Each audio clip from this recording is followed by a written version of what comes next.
Under the bright lights and roaring noise of fight night, two men stood face to face, ready to write their own chapter in boxing's never-ending story. Chris "Primetime" Colbert, from Brooklyn, New York, a man known for his slickness, confidence, and style, a fighter who once looked destined for greatness, determined to remind the world who he was. Across from him, Omar "Super" Salcido, the young, determined Mexican, marching forward with the fire of his nation burning in his chest. One carried flash, the other carried fury. As the bell rang, the energy inside the arena erupted. The sound of gloves popping echoed through the air. Colbert danced on his feet, silver and black trunks shimmering as he snapped quick jabs, moving with precision and rhythm. But Salcido kept pressing forward, closing the distance inch by inch. Every step forward was a message. He wasn't there to admire Colbert's speed. He was there to test it, to break it, to make him fight instead of box. In the early rounds, Colbert's talent was undeniable. His counters were sharp, his movements slick and elusive.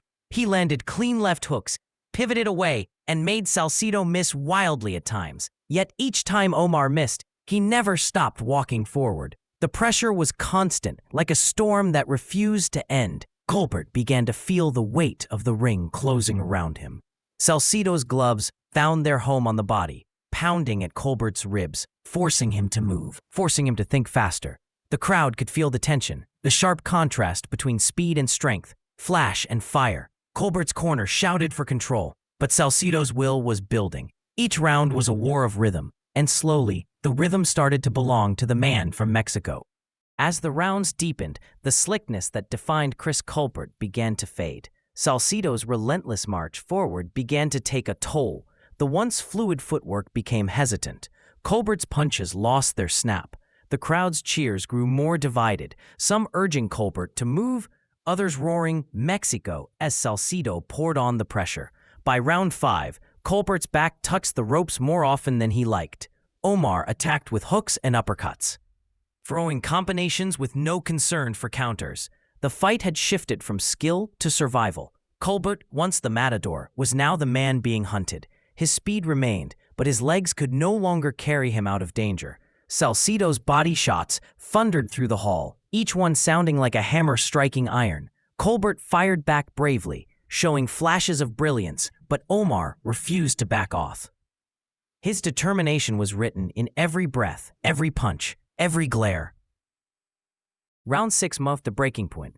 Salcido had found his rhythm, a brutal tempo that Colbert couldn't match. He ripped shots to the body with mechanical precision, each one forcing a grimace from his opponent. The crowd could sense it. Colbert's energy was draining, his movements slowing. Salcido smelled weakness and pressed even harder. He threw punches in bunches, sometimes 5 or 6 at a time, never allowing Colbert to reset.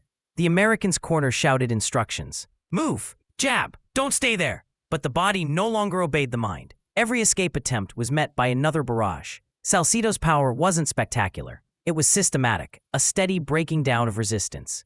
The roar of the crowd merged with the rhythm of the punches, a heartbeat of pressure, pounding endlessly. Colbert's face showed courage, but also confusion. This wasn't the fight he wanted, yet it was the fight he was trapped in.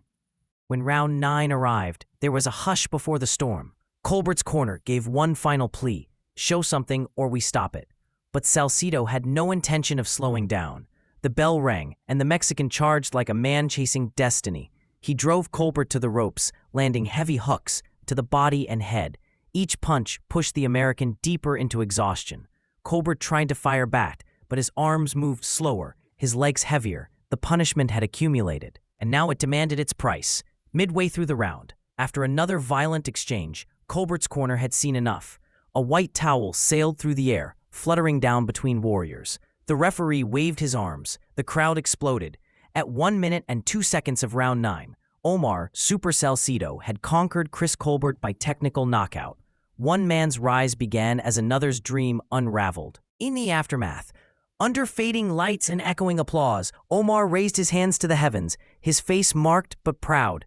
This was validation, the kind of victory that changes a career. For Chris Colbert, it was heartbreak. Talent and charisma had carried him far, but on this night, they weren't enough. Boxing is cruel that way.